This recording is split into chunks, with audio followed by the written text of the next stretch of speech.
Muito bem, seja bem-vindo mais uma vez ao estudo da carta do apóstolo Paulo aos Hebreus. Vamos trabalhar hoje o capítulo 12 de Hebreus. Eu acho que você deve pegar a sua Bíblia, abrir neste capítulo. Eu propositalmente peguei a minha Bíblia pequenininha, usada, antiga, toda já cansada, mas essa Bíblia eu tenho todo o capítulo 12 de Hebreus marcado, porque boa parte do capítulo 12 de Hebreus nós usamos como exortação, como instrução, como ensinamento. E nós estamos aqui, eu, pastor Claudinei, pastor Antônio, desejosos de compartilhar com vocês essa parte do capítulo de número 12. Eu queria ler com vocês os primeiros 3 versículos desse texto, e nós vamos debater, conversar, dialogar, ler e aplicar o que esse texto tem a nos dizer. Portanto, uma vez que estamos rodeados de tão grande multidão de testemunhas, livremo-nos de todo o peso que nos torna vagarosos e do pecado que nos atrapalha. E corramos com perseverança a corrida que foi proposta diante de nós. Mantenhamos o olhar firme em Jesus, o líder e aperfeiçoador da nossa fé. Por causa da alegria que o esperava, ele suportou a cruz, sem se importar com a vergonha. Agora ele está sentado no lugar de honra, à direita do trono de Deus. Então, esses 3 primeiros versículos da carta do escritor aos Hebreus, que nós não sabemos quem é, tem algumas instruções. A primeira instrução é: nós somos desafiados a perseverar na fé. Pergunta é: por que perseverar na fé? O contexto da carta aos Hebreus, nós já falamos isso aqui mais de uma vez, era o contexto em que os cristãos convertidos que vieram do judaísmo estavam querendo retornar, voltar à sua concepção religiosa da época. Então, o autor aos Hebreus ele tenta estimular para que haja uma perseverança na fé cristã.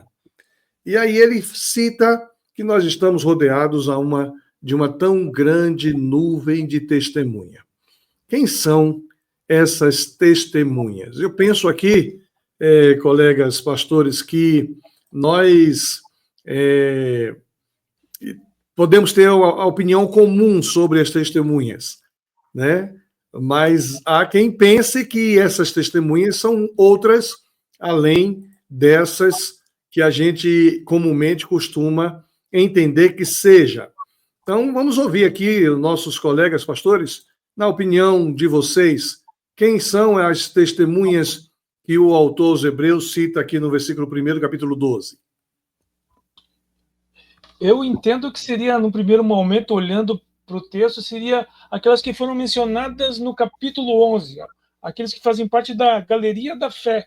São eles que, no primeiro momento, são os que nos chamam a atenção. Para mim, me chama a atenção. Mas isso também não quer dizer que sejam só eles. Talvez nós também possamos aplicar isso para aqueles que foram os nossos discipuladores, aqueles que nos apresentaram Jesus, aqueles que foram os mentores da nossa caminhada cristã.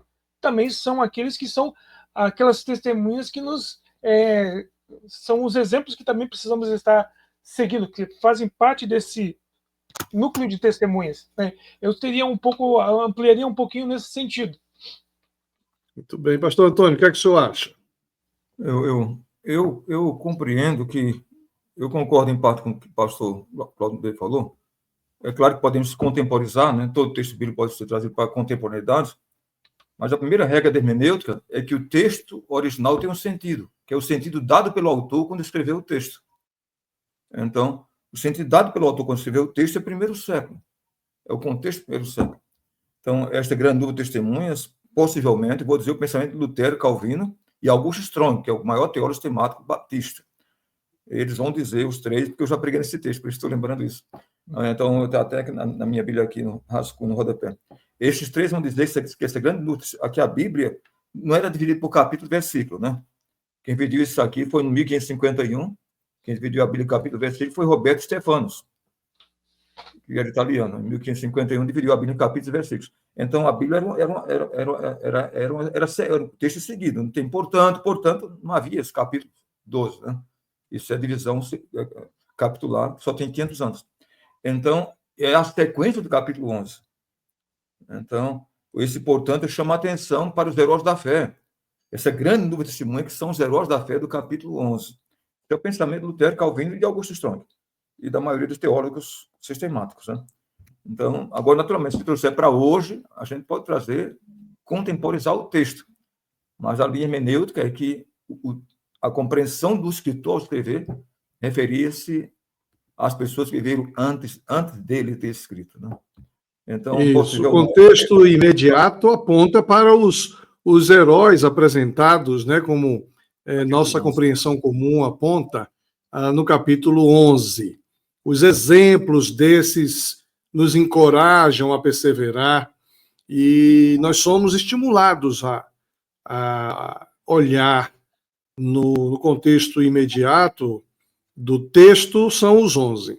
Mas aplicando o texto, talvez aí, assim como o autor dos Hebreus apontava a necessidade de olhar os que foram mencionados no contexto hoje, nós podemos também expandir e identificar pessoas que exerceram influência fundamental na nossa conversão, no nosso encontro com Jesus. Agora, interessante que ainda aqui no versículo 1, o texto vai falando que nós devemos abrir mão do peso, né?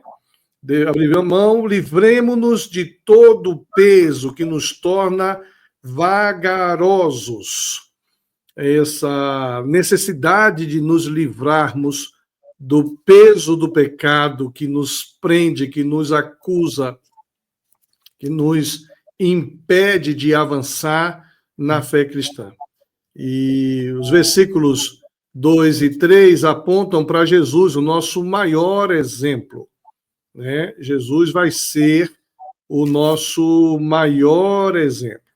Olhemos, mantenhamos o olhar firmes em Jesus, o líder e o aperfeiçoador da nossa fé. Ele que é o autor da nossa fé, né? Ele suportou a cruz, desprezando a vergonha, e hoje ele está sentado à direita do trono de Deus. E aí nós somos também desafiados a considerar o exemplo de Jesus para não desanimar.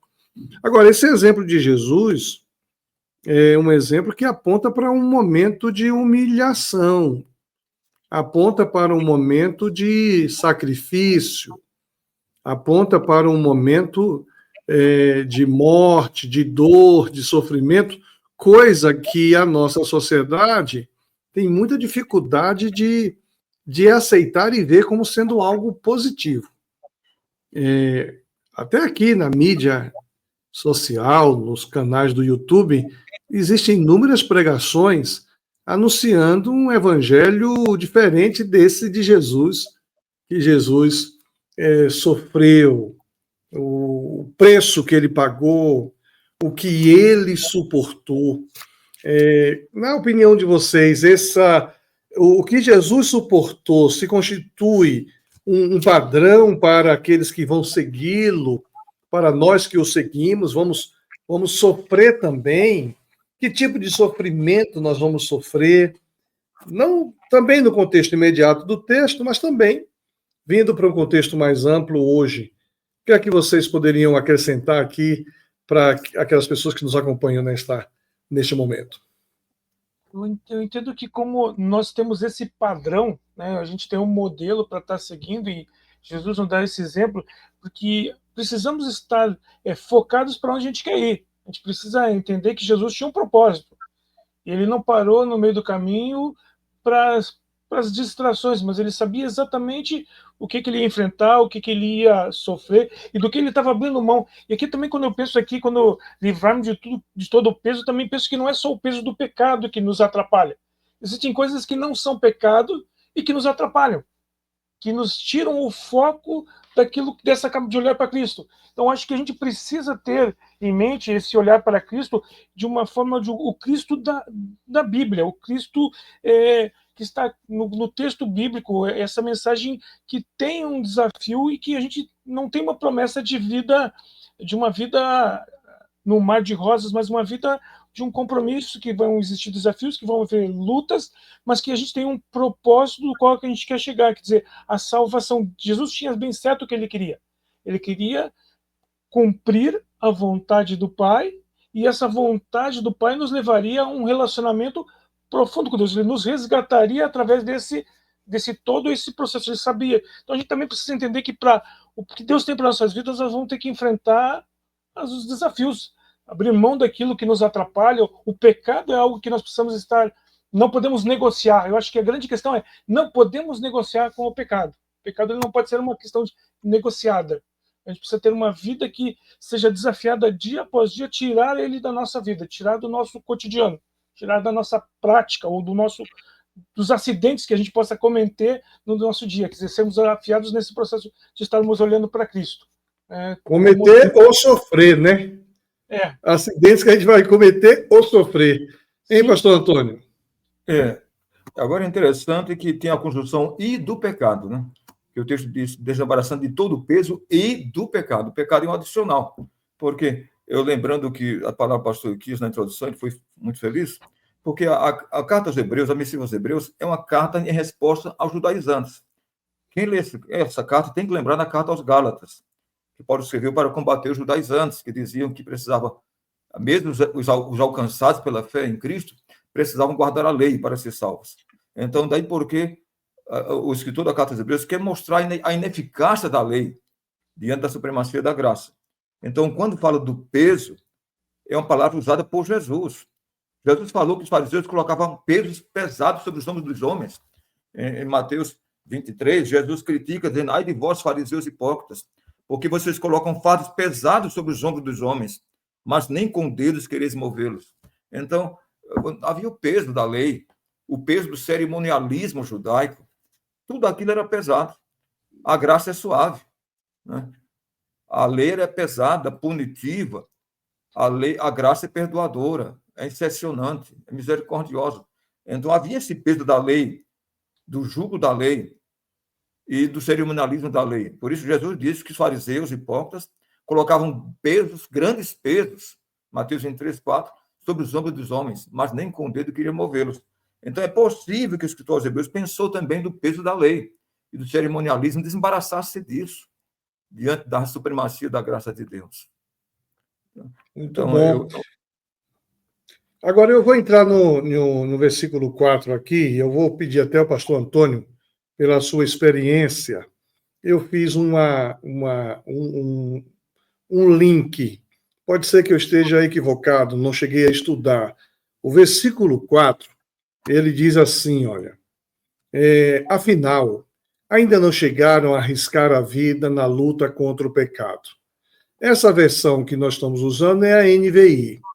Mas a minha versão anterior, a Revista e Corrigida, diz assim, ainda não resististes até o sangue, combatendo contra o pecado. Quando eu li essa expressão, resistir até o sangue, me veio à mente, pastor Antônio, aquele momento da medieval em que os líderes ou os religiosos se automutilavam tentando vencer aí a sua inclinação carnal. Será que eu forcei a barra vinculando essa compreensão? Talvez eles compreendessem assim? É possível, pastor. A gente pode abrir esse guarda-chuva, né? A Bíblia Sagrada dá possível abrir margem para várias interpretações, como se um guarda-chuva com várias hastes. Havia também a compreensão do martírio, né? A questão do martírio, que era muito comum na igreja primitiva, né? Então isso, aquele livro, Documentos da Igreja Cristã, lançado pela editora Haste, o senhor conheceu bem, o pastor Claudio também, vocês devem ter lido em obras da Haste antigamente, né? Associação de Seminários Teológicos Evangélicos, era usado muito nos seminários batistas, presbiterianos, metodistas e congregacionais e assim por diante. Então, e deixaram de publicar. Mas naquele livro, Documentos da Igreja Cristã, ele fala sobre os mártires do primeiro século, né? Então você que eram milhares e muitos selaram a sua fé com o seu martírio. Então, isso que estou dizendo, está dizendo que ainda não chegaste. Há muitas pessoas que queriam guardar a lei, mas não estavam prontos a morrer por Cristo. Não tinham resistido ainda até o sangue, não chegaram ainda ao lugar dos mártires, né? Os mártires da igreja, né? Então, ou seja, havia essa compreensão do suplício, do martírio por amor a Jesus, por amor a Cristo. Vocês não chegaram ainda lá, vocês que guardam o jugo da lei, estão preocupados com a circuncisão, não resistiram ainda até o sangue. Vocês não selaram, estão criticando da graça, mas vocês não chegaram ainda lá, de serem mártires por amor a ele. Mas eu compreendo o que o pastor disse, é um viés que pode ser considerado, pastor. Certamente. Isso. Mas também agora voltando para o sentido primeiro do texto, é como se o autor estivesse, inclusive, dizendo que se estava difícil viver o cristianismo e se havia um desejo de voltar ao judaísmo vivido outrora, seria também um anúncio de que a coisa poderia piorar. Você ainda não chegou a essa questão do martírio, ou melhor, dos mártires cristãos que chegaram a serem mortos pelo Evangelho. E esse momento, a gente que conhece a história sabe que chegou na igreja primitiva, né? Então, já poderia ser também uma sinalização de que a coisa poderia piorar. Então, pastor Claudinei, quando eu vejo hoje, nós estamos acompanhando o caso de missionários nossos que estão presos hoje na Índia por causa de pregar o Evangelho. Orou por isso ontem na igreja. Eu acompanhei essa oração aqui de casa. Oramos por isso ontem. E a gente fica assim sem entender, no contexto de hoje, 2000 anos depois, que será que eu devo crer em um evangelho, em um cristianismo que poderá me levar a uma prisão, a uma privação de liberdade pelo que eu creio? Parece uma coisa irracional no tempo de hoje, mas isso ainda existe. E me parece que há um viés ideológico tentando apontar para algo parecido novamente. Não sei, Claudinei, se você está entendendo o que eu estou querendo dizer e qual a sua opinião sobre isso. Eu entendi. E eu acho que talvez também o que o autor aqui também coloca seja dizendo assim, vocês ainda não chegaram no ponto final, vocês não chegaram no ponto de decisão, vocês não chegaram ainda no limite onde vocês vão ser provados naquilo que vocês dizem crer. E eu acredito que a igreja, em todos os tempos, ela sempre passou e continua sempre sendo desafiada, porque essa questão do conflito, de se colocarmos de colocar a nossa vida em perigo, em risco, né? Talvez em países ocidentais isso não seja uma coisa comum, mas a gente vê em muitos países que isso é uma realidade. O missionário que vai para lá, ele vai com a passagem de ida, com a certeza de que é um risco. Eu conheci um missionário que ele estava indo para um país e ele disse que ele só ia, ele tinha certeza que a passagem dele era ida, ele tinha convicção de que ele ia pregar Cristo naquele lugar, mas ele sabia que a vida dele não tinha valor lá quando soubesse que ele era um cristão, que ele estava falando de Cristo. E eu acho que a igreja precisa se despertar no sentido de que nós estamos sujeitos, sim, de sermos colocados num ponto de termos que dizer ou creio ou não creio. Né? Eu, quando me converti, eu experimentei algumas questões bem complicadas que hoje a gente não vê tanto. No momento que eu disse que eu tinha mudado, né, ou entendido que Cristo era meu Salvador e que eu estava saindo de um sistema e estava entendendo que Cristo tinha um propósito para mim, eu encontrei uma série de pessoas que deixaram de falar comigo. Tipo, porque eu estava rompendo com algumas tradições. Isso foi em 1983, ou seja, não é um passado tão distante. Hoje a igreja não está sentindo muito isso, mas nós estamos sujeitos numa mudança de lei, numa mudança de questões políticas que a gente está vivendo. Algumas das nossas convicções estão sendo testadas, estão sendo afrontadas. A questão do pós-cristianismo, a pós-modernidade, destruindo alguns valores, derrubando valores que fundamentaram o crescimento de nações, né? Eu entendo que essa linha é uma linha que a gente deve considerar. Uhum. Pastor Antônio, na sua muita experiência de visitar, inclusive, muitos outros países, né? Como é que o senhor vê essa questão da cultura oprimindo alguém por questões de crença, né? Pastor, porque isso é uma realidade bem presente nos países, por exemplo, os países muçulmanos, né? E é admirável que isso esteja acontecendo com a Índia, porque a Índia foi o país que mais recebeu missionários na história das missões modernas. E, para quem não sabe, lá tem uma igreja muito forte, a Igreja Batista da Índia, muito mais forte que a do Brasil. A igreja mais forte batista fora dos Estados Unidos é a Igreja da Índia. Naturalmente, há 10 milhões de cristãos na Índia. De 10 milhões, sim. 10 milhões de batistas. Aqui são 2,5. Mas, é claro, 10 milhões e 1,5 bilhão de habitantes. A população lá é 8 vezes maior que a do Brasil. Mas tem muitos batistas. Né? Foi o primeiro país a receber missionários. William Carey foi para a Índia, o pai das missões modernas, em 1793. A Índia tem uma história de 250 anos do trabalho batista, da evangelização. Foi o país que mais recebeu missionários nos últimos 300 anos. E agora o hinduísmo está perseguindo os cristãos.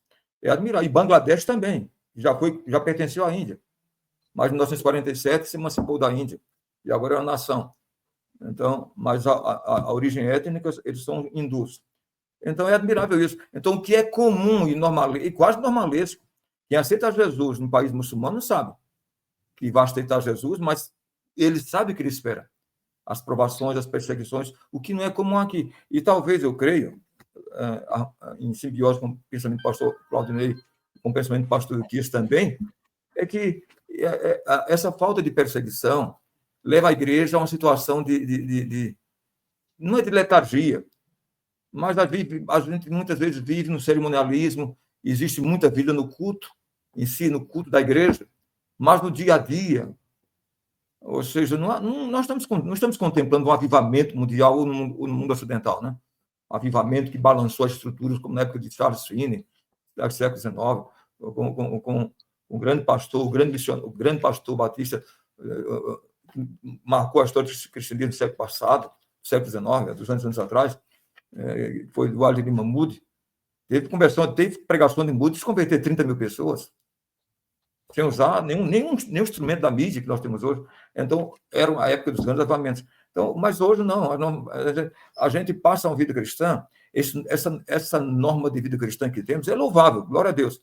A igreja Lindóia é uma igreja cheia de vida, né? Porque o pastor também é um homem de Deus. Mas tem muitas igrejas que vivem naquela normalidade, aquela letargia, que parece que precisa balançar as estruturas. Então, parece-me que isso vai acontecer quando surgir o anticristo. Porque queiramos, quer não, Jesus está dizendo aqui, eu até marquei o texto aqui, Mateus 24, no mesmo contexto que o pastor falou sobre perseverança, nosso Senhor está dizendo aqui, antes da parousia, antes da sua segunda vinda, ele diz, sereis odiados por todas as nações por causa do meu nome. Mas aquele que perseverar até o fim será salvo. Então, o perseverar vem logo depois do que ele diz isso, em Mateus capítulo 24. Então, Jesus está dizendo aqui, né? Ele fala sobre esse versículo 9, 24, 9. Então sereis atribulados, Mateus 24, 9, sereis atribulados e vos matarão, e sereis odiados de todas as nações, não de algumas nações, não, de todas as nações por causa do meu nome.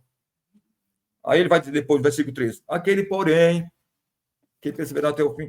Dá-me a entender, meu pastor, que se houver uma grande perseguição no mundo ocidental, vai ser um balançar da figueira. Vai ficar na igreja quem de fato nasceu de novo. Quem estiver no oba-oba, por puro religiosismo, não vai permanecer. Agora, deixa eu aproveitar e fazer aqui uma pergunta. Pastor, deploravelmente, pastor, não quero criticar o movimento neopentecostal, mas, via de regra, há uma grande ênfase num cristianismo triunfalista, que quem é crente não sofre. Aliás, uma das denominações do Brasil, sem dizer o nome por questão de ética pastoral, o carro-chefe, o clichê da denominação é pare de sofrer. Isso é o clichê, o refrão da denominação. Pare de sofrer. Enquanto Jesus disse, passaria as aflições, seria perseguidos e odiados por causa do meu nome. Então, nós não estamos preparando o povo para o que há de vir, antes da segunda vinda de Cristo. Quer queiramos, quer não, vai surgir o anticristo. Não tem nada a ver comigo. É profecia. Nem como pastor Euquias, nem como pastor Laudonei. Vão vir tempos difíceis antes da segunda vinda de Jesus. Muito bom, muito bom, muito bom. Agora, veja bem, eu olhando para o texto de uma maneira bem primária, ele vai introduzir a questão da disciplina, mas continuando a leitura a partir do versículo 4, quando ele diz assim, ainda não chegaram a arriscar a vida por lutar contra o pecado. E aí ele introduz o tema da disciplina, deixando claro que é Deus que disciplina os seus filhos. Parece que esse sofrimento do versículo 4, que o autor aponta que nós poderíamos até sofrer, ele vai ser utilizado como disciplina, porque acaso vocês se esqueceram das palavras de ânimo que Deus lhes dirigiu como filhos dele?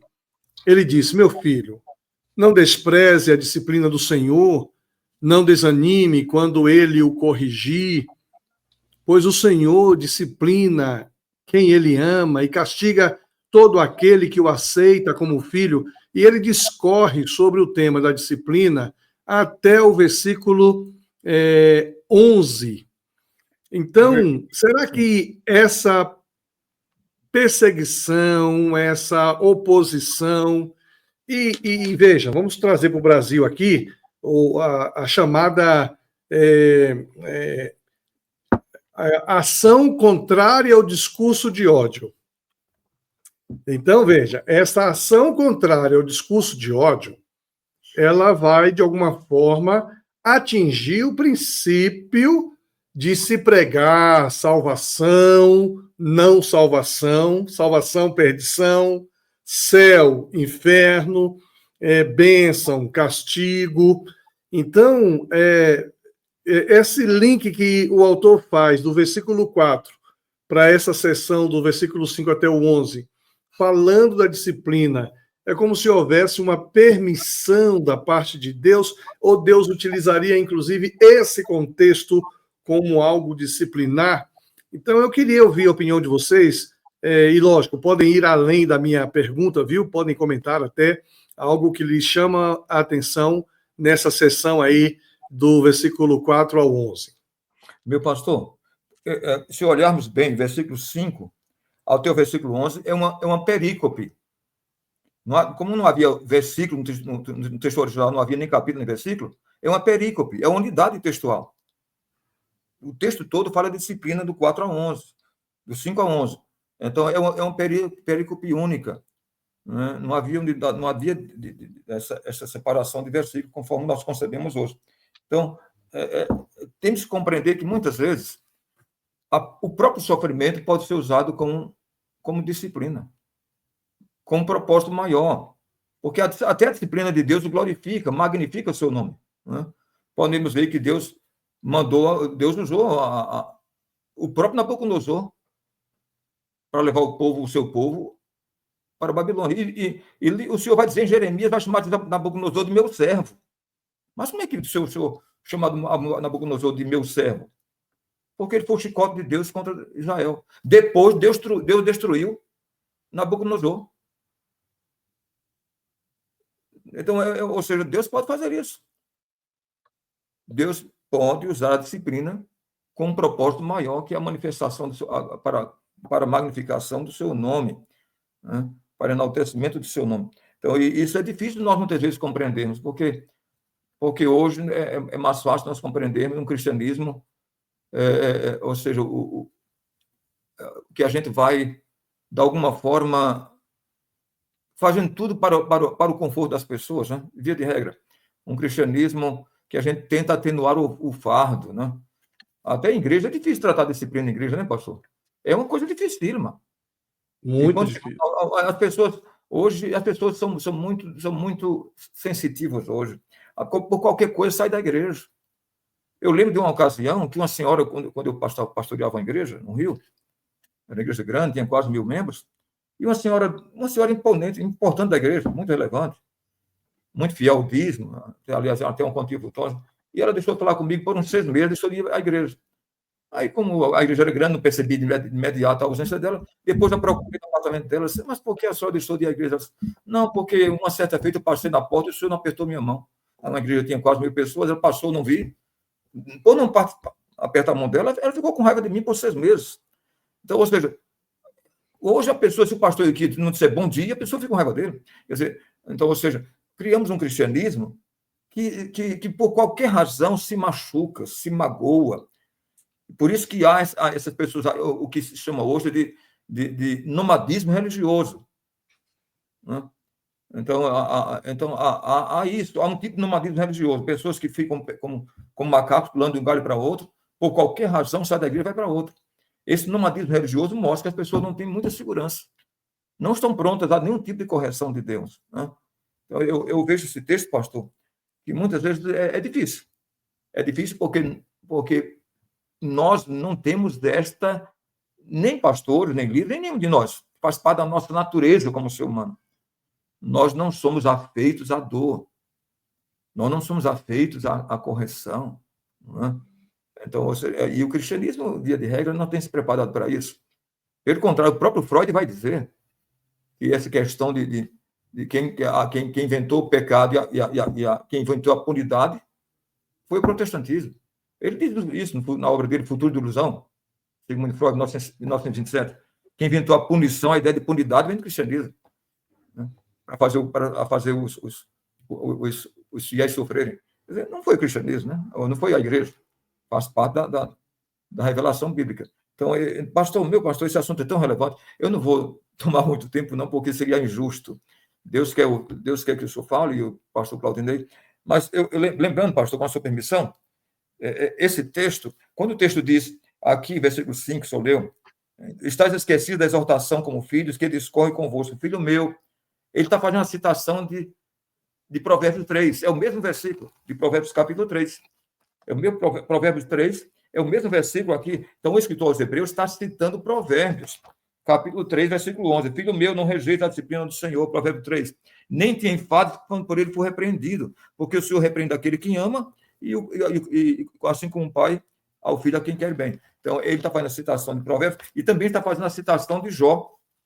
Jó, capítulo 5, 17, Jó vai dizer o mesmo texto.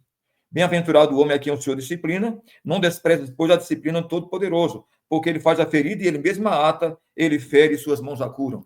Então esse texto está em simbiose, tanto como Jó, como também com Provérbios de Salomão. Pastor Claudinei. Eu consigo, olhando para o texto, nessa questão de trazer à luz do que ele também, é que essa disciplina ela faz pensar numa disciplina que nos leva a uma interpretação de que Deus está usando esse sofrimento para um efeito de corretivo, e como esse efeito corretivo ele tem um propósito de nos ajudar a crescer, a amadurecer, a termos um crescimento. E como a gente já tem mencionado aqui, uma coisa que também traz é que a gente vive uma sociedade que faz de tudo para não sentir dor, faz de tudo para não sofrer. A gente vive um conceito de sociedade, onde você toma remédio para dor, por qualquer dor, você não quer sentir dor. E nós talvez trazemos isso também, num certo sentido, para a vida espiritual. A gente não quer sentir dor, a gente não quer ser disciplinado. E quando a gente começa a ouvir uma mensagem que fala que Deus ele corrige a quem ele ama, talvez ela não seja uma mensagem que ela seja agradável aos ouvidos. Mas quando a gente continua olhando o propósito do texto, mostra que pode não parecer agradável aos ouvidos, mas tem o propósito de nos colocar em condição de sermos melhores, sermos aperfeiçoados, sermos moldados, porque isso mostra também que nós somos amados por Deus. E eu também queria pensar que a gente não pode esquecer, quando Deus está falando dessa disciplina, desse sofrimento, da graça de Deus. Nisso tudo também a graça está presente, num propósito de nos fazermos melhor, né? E ao mencionar que essa disciplina, Deus cura, Deus trata depois também, quer dizer, ele faz todo o papel de curar. Quando a gente fala, quando Israel é levado para o cativeiro, também Deus depois traz eles de novo para a terra. Quer dizer, há um mover de Deus nesse processo de tratamento e de propósito para amadurecer, para você perceber que ele está no controle. E às vezes se a gente vive só do nosso jeito, a gente acaba esquecendo. Esses dias eu vi uma expressão que me chamou bastante atenção, é que algumas frutas só ficam doces depois de um inverno rigoroso. Às vezes nós precisamos de um processo desse para nos tornar melhor, mais sensíveis, mais empáticos com o próximo, mais perceber o outro, né? E às vezes passar por essas disciplinas da vida nos amadurecem a olhar com mais carinho para o próximo, não com tanto soberba, às vezes, que a gente costuma olhar, até que a gente passa por um processo de disciplina, a gente começa a entender um pouco melhor Deus e também começa a entender que o outro também precisa ser amado e ser ajudado nesse processo de correção. Muito bom. Eu tenho conversado aqui na igreja com muita gente que trabalha na pedagogia, né? Na escola pública, na escola municipal, estadual e algumas escolas privadas. E eles falam exatamente da dificuldade hoje de educar, porque os próprios pais perderam a autoridade sobre os seus filhos. E quando o autor sagrado faz menção à disciplina que o pai corrige ao que ama, e a gente vê nesse comportamento social a tentativa de enaltecer o diálogo, a compreensão, em detrimento de uma ação disciplinadora. Até mesmo porque antigamente havia muito espancamento, muita agressividade com o nome de disciplina. E a gente percebeu, pela sociedade que vivemos hoje, que o comportamento por ausência de disciplina tem gerado muita agressividade. Mas eu acho que a gente aplicar essa palavra aqui ao nosso coração, e você que nos ouve, alguns momentos da nossa vida nós passamos por tribulações, algumas delas são consequências de nossas escolhas, e Deus as permite para que nós cresçamos. Esse versículo que eu deixei aqui na tela, o versículo 10, chega a dizer para que nós participemos de sua santidade, para que nós participemos da natureza de Deus, pois nossos pais nos disciplinaram por alguns anos como julgaram melhor, mas a disciplina de Deus é sempre para o nosso bem, a fim de que participemos da sua santidade. Na minha outra versão, para que participemos da sua santidade também. Eu estava lendo, eu fiz confusão aqui, pensei que era natureza, é outro texto. A sua santidade. Então, a gente começa a avaliar nossas ações, avaliar nossos pensamentos, avaliar nossas escolhas, avaliar nossas decisões, quando a gente leva em conta que existe uma disciplina e que a gente precisa ter cuidado com o nosso caminhar. Eu queria entrar agora em uma parte que para mim é complicada, porque eu já preguei 20 vezes um sermão muito, muito bonito sobre esse texto que vai começar agora, né? Portanto, levantai as mãos cansadas e fortalecei os joelhos vacilantes, né? A minha versão anterior fala assim, deixa eu ver na versão que nós estamos usando aqui, como é que diz aqui. Portanto, revigorem suas mãos cansadas e os seus joelhos enfraquecidos. Façam caminhos retos para os seus pés, a fim de que os mancos não caiam, mas sejam fortalecidos. Só que esse texto que está falando de cansaço, de fortalecimento, está dentro dessa corípede que o pastor Antônio falou, falando também desse esforço de viver em paz com todos. Ou seja, a ausência de paz produz um certo cansaço, mas esforce-se para viver em paz com todos e procurem ter uma vida santa, sem a qual ninguém verá o Senhor. E ele continua dizendo: cuidem uns dos outros para que nenhum de vocês deixem de experimentar a graça de Deus. Fiquem atentos para que não brote nenhuma raiz venenosa de amargura que cause perturbação, contaminando a muitos. Né? Será que vocês poderiam trazer para a gente aqui uma luz sobre esse texto? Meu pastor, a sequência do versículo 16 e 17 é a mesma unidade da perícope. Porque a raiz de amargura ele vai citar como exemplo Esaú, né? Que não se arrependeu, mas ficou amargurado contra seu irmão. Né? Então, por isso que ele vai dizer, ele exemplifica como exemplo da raiz de amargura o próprio Esaú, que mesmo com lágrimas buscou arrependimento e não encontrou. Né? Então, e a raiz de amargura é um dos problemas sérios na cristandade. Né? Muito sérios. E ele chega a dizer até que Esaú era imoral e profano, né? Sim, sim. E o que acontece muitas vezes, o pastor deve conhecer, né? Quem já teve vida eclesiástica, quem participa de concílios, há muita gente amargurada. Sim. Há tendência entre líderes. Né? Então, como é importante tratar disso? A preocupação que não brote na igreja nenhum tipo de raiz de amargura. Porque a raiz de amargura é uma erva daninha na cristandade, na igreja. Tem gente que na própria igreja não fala com o seu irmão, mas está tomando a Santa Ceia, participando do momento eucarístico. Mas o que a palavra de Deus diz? Se alguém vai trazer uma oferta ao altar e lembrar que seu irmão tem alguma coisa contra ele, não é nem você tem alguma coisa contra o outro, alguém tem contra você. Se você souber que alguém tem alguma coisa contra o seu irmão, vai entre você e ele só e faça as pazes. E depois dê a sua oferta. A gente dá oferta, participa da Santa Ceia com raiva do irmão, com raiva de amargura. Então, eu creio que antes de Deus tratar o mundo, Deus quer tratar a sua igreja. Deus quer uma igreja curada, uma igreja sarada. O mundo já está doente por natureza. O mundo já está enfermo por natureza. É muito comum a raiz de amargura no mundo. Mas dentro da própria cristandade. Né? Então, essa preocupação do escritor é a assaz oportuna para a era contemporânea. Porque eu já vi isso como pastor, nesses 44 anos de ministério. Pessoas amarguradas, líderes amargurados. Eu vi um pastor dizer certa feita que se aquele outro pastor fosse para o céu, naquele céu ele não queria estar. E outro pastor dizer, ele estava muito enfermo e ele pediu a esposa. Isso foi verdade. Por questão de ética pastoral, não vou mencionar o nome, uma pessoa muito conhecida. Ele pediu à esposa: olha, quando eu morrer, nas minhas exéquias, cerimônia fúnebre, né? Nas minhas exéquias, eu não quero que aquele pastor esteja presente. Você faça contato com a família, dizendo que ele não deve ir nas minhas exéquias, não quero ir lá nem junto ao meu caixão.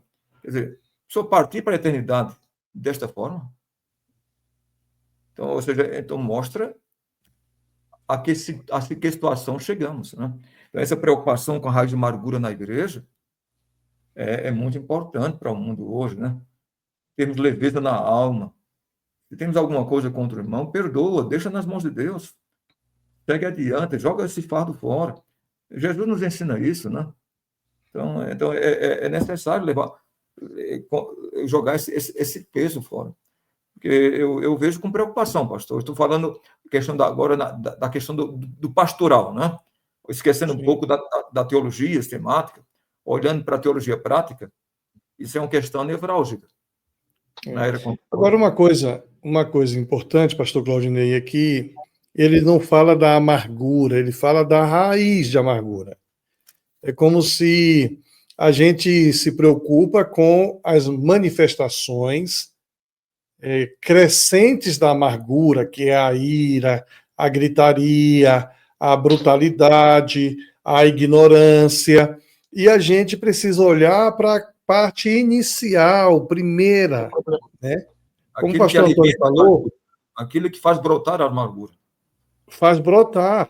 Então, aí eu queria, pastor Claudinei, que você pudesse trazer para nós essa questão do cuidado com o início da coisa, para a gente fechar essa sessão e partirmos para outra. eu entendo, olhando aqui também, eu percebi que quando ele fala de mãos cansadas, joelhos enfraquecidos, né? Ele talvez está exortando a gente a uma renovação, a uma mudança e trazendo, digamos, o texto para os nossos dias, essa questão do que a gente às vezes começa com coisinhas pequenas e a gente vai alimentando, e quando a gente vai ver, a gente tem uma barreira enorme. É muito triste quando a gente ouve, que nem o pastor agora, Antônio comentou, alguém ter esse comportamento de não querer o outro. Quando a gente começa a olhar qual é o nosso papel, qual é a mensagem de Cristo, né? Que eu devo amar, que eu devo perdoar, que eu devo estar liberando perdão. E talvez uma das questões da raiz da amargura é a ausência do perdão, a dificuldade com o perdão. Porque todas as vezes que a gente não perdoa, a gente vai criando essa raiz de amargura. E a gente às vezes não percebe que a raiz da amargura fere muito mais a gente do que o próximo. Né? A gente toma o veneno esperando que o outro morra. Eu acho que essa questão, e é uma coisa que a gente precisa tomar cuidado, e eu, olhando também para os nossos dias, a igreja precisa também tomar cuidado com a polarização de coisas que estão acontecendo. Né? A gente vê, às vezes, discussões em que o essencial seria Cristo e as pessoas estão tomando partido de A ou de B, quando o nosso foco é a mensagem salvífica de Cristo, a mensagem restauradora, a mensagem de cura que vem com a palavra. E às vezes a gente vê uma polarização que você olha assim, quando você olha para o indivíduo falando, assim, onde está Cristo na história? Né? Onde está Cristo nessa mensagem? Então, acho que um dos aspectos aqui que eu acho que o autor tinha para eles, mas que também nós podemos trazer para os nossos dias, para uma vida, para os nossos ouvintes, não deixe que o pecado ou que alguma mágoa cresça ou brote no seu coração, perdoe antes. Eu me lembro que quando eu me converti, alguém me disse que eu tinha que perdoar. E algumas pessoas me machucaram profundamente. Né? Eu tinha vindo de um processo de separação dos meus pais e isso tinha machucado profundamente meu coração. E ele falou, a pessoa falou assim, você tem que perdoar. E eu falei assim, mas você não tem noção do que eles fizeram. Assim, eu não tenho, o que você precisa é obedecer o que Deus manda. Deus manda você perdoar.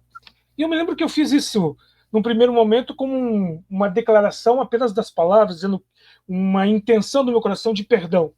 E comecei a fazer aquilo. E eu descobri, com o passar dos anos, que foi a melhor decisão que eu tive na minha vida, quando obedeci a ordem de perdoar. Porque eu parei de criar amargura ou mágoas que fossem crescentes e que colocassem barreiras em situações que não poderiam mais ser resolvidas no futuro. Então, acho que a nossa olhar para esse texto aqui, quando ele nos chama para isso, né, buscar a paz, né, e nos exige também que a gente cuide disso. Né? Para que a gente possa ter paz, eu preciso também estar perdoando, né? Liberando perdão, né? Com facilidade. Eu acho que a gente precisa. O modelo nosso foi Cristo. Cristo liberou perdão com facilidade. Muito bem. Porque ele sabia o que ele ia enfrentar. Tipo, ele sabia todo o peso, ele sabia o tamanho da dívida que ele tinha direito de cobrar, e ele abriu mão, indo para a cruz, nos oferecendo um resgate. Né? Eu acho que se a gente recebeu esse resgate de Deus, nós também precisamos estar entendendo que nada pode atrapalhar esse nosso relacionamento com o próximo, no sentido, libere perdão, não deixe que a raiz de amargura brote, cresça, porque no final não é só uma questão espiritual que vai acontecer na vida do indivíduo. Vai acontecer também aspectos emocionais, aspectos psicológicos que vão ser afetados exatamente por uma decisão de não perdoar. Muito bem. O desafio aqui, eu acho, para a gente partir para outra parte do texto, é que o autor quer que nós nos fortaleçamos. Nós nos fortaleceremos buscando a paz com todos. Quando a gente busca a paz, a gente impede que a raiz brote. E quando a gente busca a paz e busca viver em santidade, nós vamos colher as bênçãos. Mas se a gente evita a paz, evita a santidade, nós vamos ser como Esaú, que desprezou a bênção. Então, a gente pode até, aparentemente, perder em uma discussão, perder a razão, mas, com certeza, vamos colher a bênção. Agora, pastor Antônio, versículo 18 a 24, há aqui um contraste entre as duas alianças, né? A aliança antiga, o Monte Sinai, a nova aliança, o Monte Sião, né? E eu queria que o senhor pudesse falar um pouquinho sobre esse contraste entre as duas alianças apresentadas aí nos versículos 18 em diante. Muito bom, pastor. Eu estou familiarizado com o texto, porque já preguei nesse texto algumas vezes. Pastor, esse texto aqui é muito rico, né? É muito sobejo, é um texto muito profuso, tem muitas lições a serem consideradas. Porque o versículo 18 a 21, o escritor da carta da missiva aos Hebreus, ele vai mostrar o que aconteceu com Moisés no deserto e com o povo. A presença de Deus, na verdade, não os trazia a compreensão da revelação, é que não era leveza, era temeridade. O texto diz aqui, o versículo 21, que era horrível o espetáculo, que Moisés disse, sinto-me aterrado e trêmulo. Quando Deus falou com Moisés no Monte Sinai, e o monte tremeu, o povo teve medo. O povo chegou a dizer para Deus, manda o Senhor calar para que não morramos. Já no Novo Testamento, a voz de Jesus, ele diz, meu jugo é suave, meu fardo é leve, vinde a mim todos que estão cansados e oprimidos, eu vos aliviarei. Então, o versículo 18 a 21 mostra que na época da lei, a presença de Deus não era vista pelo povo judeu como algo, a revelação de Deus não era algo suave, tênue, leve, mas era algo a ser temido, era algo pavoroso. O próprio Moisés, diz o texto, viu aquilo que aconteceu, a revelação de Deus lá no Sinai, quando o monte tremia e fumegava, como algo aterrador. O versículo 21 diz isso. Na verdade, tal era o horrível espetáculo que Moisés disse, tinha sempre aterrado e trêmulo. Mas a partir do versículo 22 já muda a história. Mas, tendo chegado, esse mais muda toda a história. Esse mais aí é uma conjunção adversativa na língua portuguesa. Com essa conjunção adversativa, esse mais, contudo, porém, todavia, é para mudar uma história. Mas vocês são crentes, vocês não estão no Monte Sinai, tremendo de medo da presença da revelação de Deus. Vocês têm chegado agora ao Monte Sião, a Jesus, o Monte Sião referência à Nova Jerusalém. Essa mudança copernicana que aconteceu em nossa vida a partir do Calvário, tendo chegado agora à cidade do Deus vivo, o véu já se rasgou. Eles têm chegado agora a incontáveis hostes de anjos e a Universal Assembleia. Naturalmente, é uma expressão referindo-se à Igreja Universal, né? Não a Igreja Universal do Reino de Deus, mas é a Igreja Universal de Cristo, que está presente em todos os povos, tribos, línguas e nações, né? Que é um dos aspectos da Igreja, da natureza da Igreja. É sua unidade, sua catolicidade, sua apostolicidade. Sua catolicidade, a palavra grega católica, que significa todos os povos. Então, nós agora pertencemos à Universal Assembleia, dos salvos que estão na Índia, como o pastor orou ontem, que está em Bangladesh, que está no Sudão, no norte da África, que está em toda parte. Nós agora não trememos da presença de Deus, a presença dele é suave. Ele se revelou a nós em Jesus Cristo como Deus de amor. Lembra do que disse Marcião, aquele herege? Ele olhou para o Antigo Testamento e chamava Deus de Demiurgo. Ele disse, mas o Deus nosso é o Deus de amor, o Deus em Jesus, dizia Marcião. Mas, vejam bem, então nós fazemos parte da Universal Assembleia, onde os crentes de toda parte, onde cada um de nós fazemos parte. Isso é maravilhoso, ver essa visão, né? De todos os salvos, de todos os povos, tribos, línguas e nações. Apocalipse capítulo 7, verso 9 a 14. Eu vi uma multidão que ninguém podia contar de todos os povos, tribos, línguas e nações. Isso é a Assembleia, a Universal Assembleia. Né? A igreja dos primogênitos arrolada nos céus. A Jesus, o mediador. Ele faz menção de três coisas aqui. Da igreja, como Universal Assembleia, a igreja arrolada nos céus e a Jesus como mediador da nova aliança. Então, é interessante essa visão triádica. Fala da igreja como Assembleia dos Salvos, fala da igreja dos arrolados nos céus, que é a igreja triunfante, né? Temos a igreja militante, que está militando, que somos nós, né? Que não fomos fazendo parte ainda a igreja não foi arrebatada ainda, somos a igreja militante. Mas ele faz parte, mas ele está me ensinando também a igreja triunfante, a igreja dos primogênitos arrolados nos céus, daqueles que já estão com Cristo. né? E de Jesus, mediador dessa aliança. Isso é maravilhoso entender isso. Isso é louvável, isso é glorioso. Dizer, Senhor, agora eu não estou na lei, a tua presença não é medonha, não é temerosa, não é pavorosa, a tua presença em Jesus é amorosa. Tua presença me conquistou. E nós cantamos isso na igreja, né? Tudo mudou a partir do Calvário, né? O Senhor nos conquistou pelo sangue, né? E isto é glorioso. Isso é, pastor, isso é maravilhoso. Esse texto tem tantas lições, tem tantos viés, que como eu sei que o pastor vai falar, e o pastor Claudio também, eu vou me ater a ser breve e conciso, porque estou olhando o tempo ali. Tá? Eu estou olhando a margem de 55, já parou, 55, 21. Pastor, eu vou parar aqui, porque o fechamento é do senhor, o pastor ainda vai falar, o Claudio também. Então tem esse ampliado que aí, a igreja, a Universal Assembleia, a igreja primogênita rolada dos céus e a Jesus como mediador dessa nova aliança.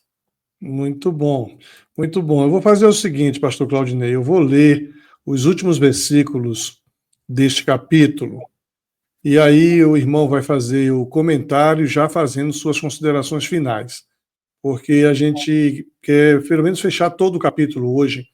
Então o texto diz assim, ó: tenham cuidado para não se recusarem a ouvir aquele que fala. Porque se aqueles que se recusaram a ouvir o mensageiro terreno não escaparam, certamente não escaparemos se rejeitarmos aquele que nos fala no céu. Quando Deus falou naquela ocasião, sua voz fez a terra tremer. Mas agora ele promete: mais uma vez farei tremer não só a terra, mas também o céu. Isso significa que toda a criação será abalada e removida, de modo que permaneçam apenas as coisas inabaláveis.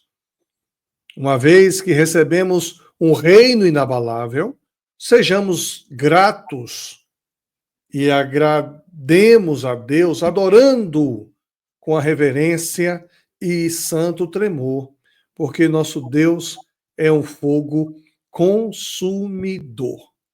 Então, eu queria, pastor Claudinei, que você pudesse dar uma palavra sobre essa parte final do nosso texto de hoje e depois fazer as suas considerações finais também, antes de a gente fechar o nosso estudo hoje. Eu queria pensar em Hebreus, capítulo 12, versículo 28, que diz: ofereçamos a Deus um culto agradável, com reverência e temor. Sabe, eu acho que esse texto aqui que a gente está vendo de Hebreus, ele começa a nos falar que a gente precisa fazer a nossa adoração, a participar dessa adoração com temor. A gente não pode esquecer quem Deus é, né? Em uma cultura que muitas vezes torna essa adoração casual, essa passagem faz nos notar que Deus nos faz o desafio de adorar com profundo respeito e gratidão. Acho que esse é um aspecto importante desse texto. E quando a gente reconhece que Deus é um fogo consumidor, isso nos ajuda a trazer um equilíbrio entre a alegria e graça e com referência à santidade de quem Deus é. Ou seja, eu preciso entender que nesse processo de graça, Deus é Deus, e eu preciso entendê-lo que ele não aceita algo pela metade. Ele não aceita algo casual, ele quer algo, ele me quer por inteiro, ele não quer metade de mim. Então, eu acho que esse é um grande desafio para nós, como igreja, né, deste século, é entender que precisamos adorar com temor, reverência e com graça, sabendo que ele está cuidando da gente. Então, esse é um aspecto. E olhando para todo esse capítulo que a gente viu, ele é um grande desafio para as nossas vidas. Ele é algo que a gente, como já foi dito no capítulo anterior, a gente poderia passar um longo tempo, que algumas semanas, talvez meses, discutindo sobre cada aspecto, cada nuance e cada desafio. Talvez aqueles que não nos ouvindo, eu gostaria de desafiá-los a debruçarem com mais empenho nesses capítulos, olhando com calma, versículo por versículo, para que possam desfrutar desse leite, renovo que a palavra pode nos dar, dessa palavra viva que pode nos transformar. Então, esse seria o que eu tenho para deixar, né, nesse momento aqui de estudo, para nós, né, olhando como é rica a palavra, como ela é presente, como ela é viva, como ela é atual, né? Nós estamos lá olhando para um texto que foi escrito há muito tempo, mas ele é muito presente para os nossos dias e muito desafiador para os nossos dias. Muito bem. Pastor Antônio, considerações finais aqui para a gente fechar nosso estudo de hoje. Pastor, a palavra de Deus é tão rica, tão sobeja, tão profusa, tão abundante, e o grande mistério da palavra é que ela se contemporiza para todas as épocas, povos, tribos, línguas e nações. Cabe a nós chegarmos subservientemente ao trono da graça e pedir ao Espírito Santo, que o Espírito Santo é ele que inspirou o texto e ele também que nos ilumina para entendermos o texto. Que o Espírito Santo nos ilumine a não somente crer nele, mas viver a sua palavra e fazer diferença no dia a dia, né? Então, é que Deus nos use para, no dia a dia, viver esta palavra e ser bênção para a igreja e para o mundo. Muito bom. Eu queria dizer para você que nos acompanhou até aqui que a grande lição de hoje, mantenhamos os nossos olhos fixos em Jesus. Aceitemos a disciplina com o amor de Deus. Devemos buscar a santidade, sermos gratos pelo reino de Deus nos ter alcançado. E aí nós vamos servir ao Senhor com alegria. Deus espera isso de mim e de você. Até o próximo encontro, se Deus assim nos permitir.